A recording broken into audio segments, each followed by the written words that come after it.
या ठिकाणी देवेंद्र फडणवीस यांनी जर मराठ्यांना आरक्षण दिलं तर येणाऱ्या राजकीय स्थितीमध्ये त्यांचं भविष्य कसं असेल याच्याबद्दल आपली प्रतिक्रिया काय सुभाष पाटील होणार ते? जय शिवराय. आदरणीय महाराष्ट्राचे मुख्यमंत्री देवाभाऊ फडणवीस यांनी जर मराठ्याला आरक्षण जर दिलं आणि ते देतील गॅरंटी आम्हाला, भावी पंतप्रधान हे देशाचे. एक लक्षात घ्या, मराठा खडा तो सबसे बडा.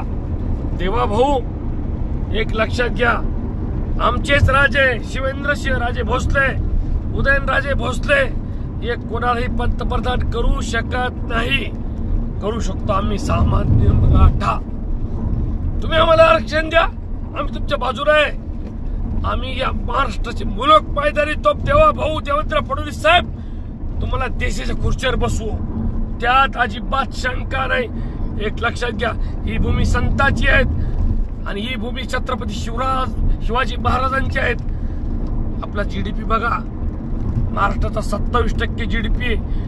आज जीएसटी बघा, महाराष्ट्र फार प्रगत राज्य आहे. देवाभाऊ तुम्हाला जाहीर विनंती, जाहीरशी विनंती, भाऊ कोणाचाही ऐकू नका. तुम्ही आमच्या सोबत या, आम्ही तुमच्यासाठी रक्त सोडू. जय शिवराय.